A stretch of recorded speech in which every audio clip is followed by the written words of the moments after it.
আসসালামু আলাইকুম, কেমন আছেন আপনারা? আশা করি আল্লাহর রহমতে ভালো আছেন। আমিও ভালো আছি।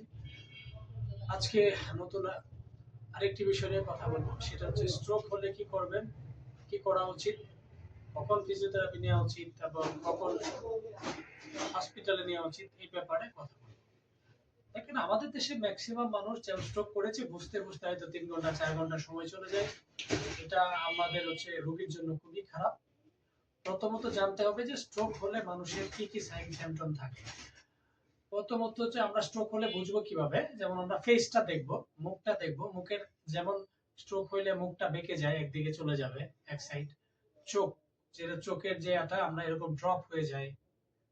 তারপরে হচ্ছে জড়তা, মুখ যখন কথা বলবে, কথা বলতে জড়তা হবে।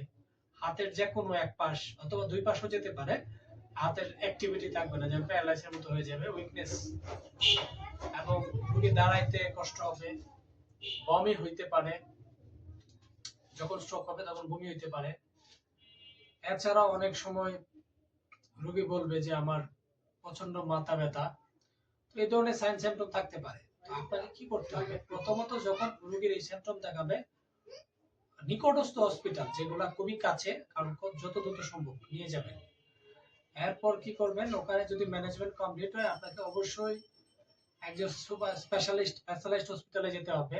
আমাদের দেশে স্পেশালাইজড স্ট্রোকের জন্য স্পেশালি হচ্ছে নিউরো সায়েন্স হসপিটাল আছে। এছাড়া সকল মেডিকেল কলেজে এই সেবাটা দেয়া হয়। ধরেন কারো যদি 3 ঘন্টা আগে কেউ হসপিটালে চলে যায়, সেই ক্ষেত্রে স্ট্রোকের ম্যানেজমেন্ট খুবই ভালো হয় এবং এটা কমপ্লিকেশন খুব ডেভেলপ করে না, রোগী রিকভার করে। আমাদের দেশে যেটা হচ্ছে, অনেক রোগী হসপিটালে যেতে যেতে অনেক সময় লেগে যায়, যার ফলে রোগীর চিকিৎসাটা সঠিকভাবে দেয়া যায় না, আর দিলেও তেমন ইমপ্রুভমেন্ট হয় না। আর আরেকটা বিষয়, অনেকে ধারণা করে যে আমরা যখন স্ট্রোক করবো তখন ফিজিওথেরাপিটা শুরু করবো কখন। দেখেন, একটা রোগী যখন স্ট্রোক করে তার ফুল বডি এনভায়রনমেন্টটা চেঞ্জ হয়ে যায়। তো ফিজিওথেরাপিটা শুরু করতে হবে যত দ্রুত সম্ভব, বাট রোগীর অবশ্যই তার প্রেসার কন্ট্রোল অথবা নির্দিষ্ট লেভেলে আসতে হবে। অনেক স্ট্রোকের পরে প্রেসারটা আপ ডাউন করে, তখন রোগীর জন্য আসলে এক্সারসাইজটা আমি যেটা মনে করি যে অবশ্যই কন্ট্রাইন্ডিকেটেড। যখন একটা রোগীর প্রেসার কন্ট্রোল হবে এবং সে স্টেবল হবে, দেন আমরা ফিজিওথেরাপিটা শুরু করব যত দ্রুত সম্ভব।